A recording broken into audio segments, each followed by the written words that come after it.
सतत राम राम रटकर राम प्रेम की प्राप्ति के लिए हम आप पूज्य भाई जी द्वारा बतलाई गई नाम जप हेतु आवश्यक बातों को श्रवण कर रहे हैं। पिछले 3 अंक में 7 बातों को हमने श्रवण किया कि किस प्रकार हम एक पथ पर चलकर, मार्ग में चलकर साधक बनने की योग्यता को धारण कर सकते हैं, राम प्रेमी बन सकते हैं, नाम प्रेमी बन सकते हैं। इसी श्रृंखला के अगले सूत्र को प्रदान करते हुए पूज्य भाई जी आज नाम जापकों को एक विलक्षण बात बतला रहे हैं, जिसके माध्यम से अपने चित्त को नाम प्रेमी के योग्य बनाया जा सके। जय श्री हरि। पूज्य गुरुदेव के चरणों में प्रणाम। सभी नामनिष्ठ साधकों को जय जय श्री सीताराम।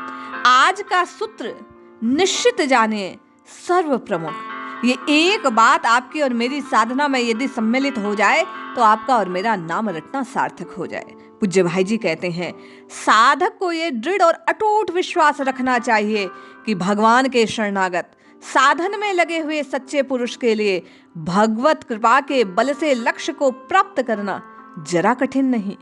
निराशा की तो बात ही क्या, उसे कठिनता भी नहीं होती। भगवान पर विश्वास करना सब सफलताओं की कुंजी है। भगवान या आत्मा की शक्ति अप्रतिहत अमोघ है। जो इस शक्ति का आश्रय लेता है वह सभी क्षेत्रों में निश्चय सफल होता है। कोई विघ्न ऐसा नहीं जिस पर विजय पाना उसके लिए असंभव हो। पूज्य भाई जी कहते हैं, हाँ, साधक को यह अवश्य ध्यान रखना चाहिए कि भ्रम से, प्रमाद से, असावधानी से कहीं वे भगवान की इस अमोघ शक्ति के बदले शरीर और विषय जन्य आसुरी शक्ति को आश्रय ना दे दें।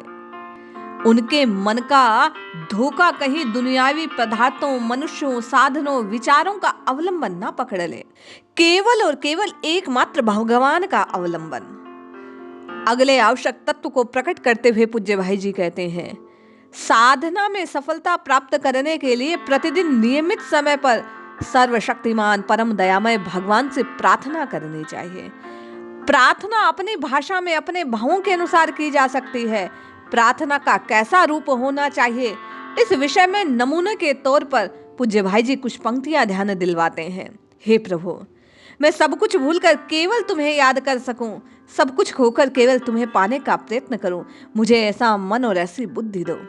हे अंतर्यामी, मेरे मन समुद्र में जो जो तरंगे उठती हैं, तुमसे एक छिपी नहीं है प्रभु। इन सारी तरंगों को मिटाकर इसे शांत कर दो। इस समुद्र को क्षीर सागर बनाकर तुम स्वयं मेरी माता श्री लक्ष्मी जी सहित इसमें विराजो, अथवा इसको बिल्कुल सुखा दो। हे महामहिम, मैं बड़ा ही मूढ़ हूँ, इसी से तुम्हारे चरणों की ओर न झुककर तुम्हारी अलौकिक अनूप स्वरूप श्रद्धा को ना पीकर तरस कर बुद्धिमान और अनुभवी पुरुष जिन भोगों को दुखप्रद, अशांतिप्रद, नरकप्रद बतलाते हैं, उन्हीं का पागल पीछा कर रहा हूँ। इसका कारण यही है कि मैं मूर्ख तुम्हारी महान महिमा को, तुम्हारे अनंत गुणों को, तुम्हारे परम तत्व को, तुम्हारे गुणतम रहस्य को नहीं जानता। जानू भी कैसे, मैं तो मूढ़ ही हूँ। बड़े बड़े विद्वान, तपस्वी, ज्ञानी, योगी भी तुम्हारे यथार्थ स्वरूप को नहीं पहचानते। तुम्हें वही पहचान सकता है, वही जान सकता है जिसको कृपा पूर्वक तुम अपनी पहचान बता दो, अपनी जानकारी करा दो। तो प्रभु, मुझ पर कृपा कर अपनी पहचान मुझे करा दो। तुम्हारी महान महिमा के ज्ञान से मेरी मूढ़ता को मिटाते क्यों नहीं? किस बात की देर? मेरी ओर निहारो, मेरी भी सुधि लो। हे नाथ, मैं आपका हूँ। सुना है तुम्हारी ओर आकर्षित हुए बिना, तुम्हें चाहे बिना कोई कृपा नहीं करता। तो क्या तुम्हारी कृपा भी विषमता है? नहीं नहीं, ऐसा नहीं हो सकता। तुम तो समता की मूर्ति हो, तुम्हारे लिए अपना पराया कोई नहीं। मैं तुम्हारी कृपा से वंचित कैसे फिर? महात्मा लोग कहते हैं कि प्रभु की सभी जीवों पर अपार कृपा है, परंतु इस कृपा का लाभ उन्हीं को जो उन्हें पहचानते, उसका अनुभव करते। ठीक है, ये बात होगी। मैं मूढ़ तुम्हारी अनंत असीम सर्वव्यापिनी कृपा को कैसे समझूं, कैसे पहचानूं, कैसे अनुभव करूं? इसके लिए तुम ही कृपा करो, तुम्हें करनी होगी। तुम ही अपनी इस महती कृपा से मुझे दर्शन करा दो, नहीं तो ऐसे अपने भक्त संतों की कृपा मुझे दिला दो जो तुम्हारी परम कृपा को पहचान कर, जान कर उससे लाभ उठा रहे। हे नाथ, हे प्रभु, मेरी नीचता की ओर ध्यान न देकर अपने विरध की ओर देखो, मेरी सुधि लो। भाई जी बार बार गदगद स्वर में कहते हैं, पर मैं मूढ़ संतों को पाऊं कहां, उन्हें पहचानूं कैसे? ये बात भी तुम्हारी कृपा की ही करनी होगी। मुझे सच्चे संत से मिला दो, उसका परिचय करा दो, जिसके अनुग्रह से तुम्हारी कृपा को पहचान सकूं, जिसके संग से मेरे हृदय का अज्ञान पर्दा दूर हो जाए, जिसके सेवन से मेरी मोह की गांठें छूट जाए, जिसका हाथ पकड़ मैं तुम्हारे चरणों तक पहुंच जाऊं, तुम्हारी पावन चरण धूलि प्राप्त कर अपने को धन्य कर सकूं। तुम ही ऐसी कृपा करो। हे दयामय, हे दानी, मेरे नीच जीवन की प्रत्येक बात को तुम्हें जानकारी। तुमसे क्यों कर छिपाऊं, क्यों छिपाऊं, क्या छिपाऊं? लोग मुझे अच्छा समझते हैं, परंतु मैं कैसा हूं इसको तुम भली भांति जानते हो। ये दम्भ तुम्हारे मिटाए मिटेगा, तुम ही इस जीवन को पवित्र दिव्य बना सकोगे। मैं नीच में दम्भी होने पर जब तुम्हारा कहलाने लगा, तब तुम कृपा कर मेरे दम्भ पाखंड काम क्रोध को सर्वथा मिटा क्यों नहीं देते, अपना क्यों नहीं लेते मेरे नाथ? सदा न सही कभी कभी तो मेरा हृदय सचमुच तुम्हें चाहता है, तुम्हारा बनना चाहता है, फिर तुम क्यों कर मुझे अपनाते नहीं? संभव है मेरी इस चाह में सच्चाई ना हो, पूर्णता ना हो, मन का धोखा हो, पर इसके लिए क्या करूं मेरे स्वामी? चाह को भी तुम्हें अपनी सहज कृपा से सच्ची, पूर्ण और अनन्य बना दो।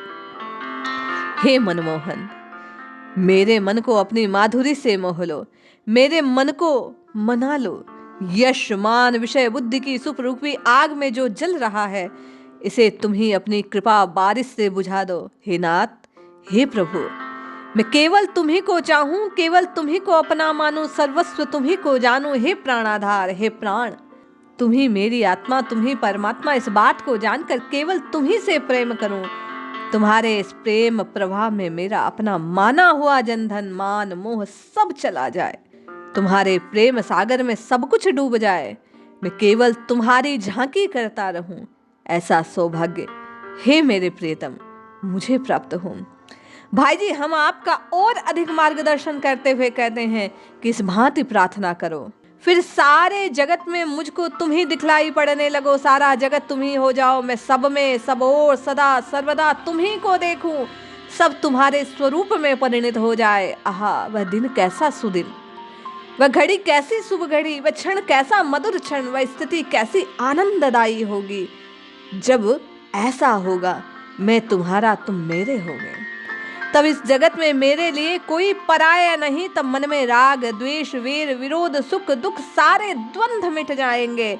मुझे सब और विशुद्ध प्रेम, सब और अपार आनंद, सब और अनंत शांति, सब और सौंदर्य माधुरी भरी तुम्हारी मनमोहिनी मूर्ति दिखलाई देगी। हे नाथ, मेरी साधना सफल होगी, मैं निहाल हो जाऊंगा, क्योंकि उस समय तुम, बस तुम, हम दो ही तो रह जाएंगे। मैं तुम्हारी मनमानी सेवा करूंगा, तुम उस सेवा को स्वीकार कर मेरी सेवा करोगे, सभी बातें मेरे मन की होगी, नहीं तब मेरा मन भी तो तेरा होगा। मेरा मन तुम्हारा, मन की छाया तुम्हारी, सब कुछ तो तुम हो जाओगे, तुम्हारे ही कही का होगा। जब तक अपने महान संकल्प से मुझे यूं अलग रखकर खेलोगे, तब तक मैं परम धन्य परम दुखी बना तुम्हारे साथ रुचि से खेलता रहूंगा। जिस क्षण अपने संकल्प को छोड़कर अपने उस खेल को समेटकर मुझे आलिंगन करना चाहोगे, उसी क्षण में तुम्हारे विशाल हृदय में समा जाऊं। ये खेल कैसा मधुर होगा।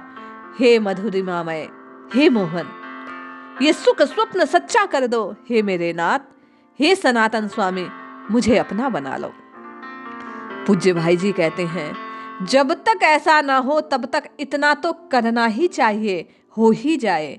मैं एक क्षण तुम्हारे पवित्र स्वरूप और मधुर नाम के बिना ना रहूं, मैं भूलूं ना तुम्हारे नाम को। जगत में किसी भी प्राणी का मेरे द्वारा किसी भी रूप में अहित ना हो, मैं सभी का हित चाहूं, हित करूं। हे नाथ, विषय सुख धन संपत्ति मान यश की इच्छा कभी मन में पैदा ना हो।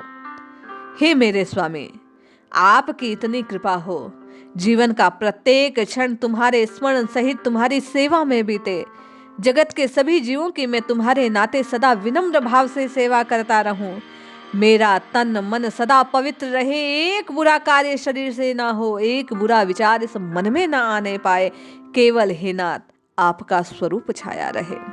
जीवन का लक्ष्य केवल आपको पाना, प्रत्येक विधान में संतोष और सांसारिक दृश्य से भयानक दुखमयी स्थिति में भी कृतज्ञता इस हृदय से जाए ना, स्मरण में विसरूं ना, अपार आनंद का अनुभव करूं।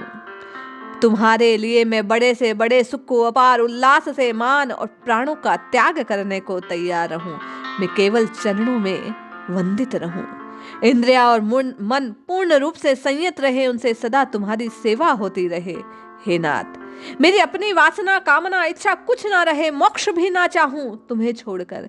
मैं बस तुम खिलाड़ी के हाथ का खिलौना बन जाऊं, यंत्र की पुतली की भांति तुम्हारे नचाए नाचूं, उठाए उठूं, बैठाए बैठूं, सुलाए सोऊं, रुलाए रोऊं, हंसाए हंसूं, जिलाए जीऊं, मारे मर जाऊं। मैं अपने मन से कुछ ना करूं, मेरा अपना मन रहे ही ना। तुम जो कुछ करना चाहो वही मेरे द्वारा बिना बाधा बिना संकोच होता दिखलाई दे।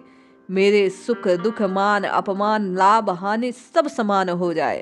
मैं आपका हो जाऊं, आप मेरे हो जाए। पूज्य भाई जी कहते हैं, जब साधक इस प्रकार विनीत भाव से बारंबार परमात्मा को पुकारता है तो निश्चित वह प्रेम पात्र बन जाता है।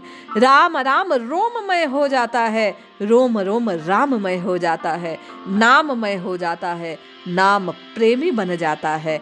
हम आप भी भाई जी के कहे अनुसार बार बार इन वाक्यों को श्रवण करें और परमात्मा के सामने बोले, पुकारें कि हे नाथ, ऐसा भाव बन जाए। जय श्री हरि।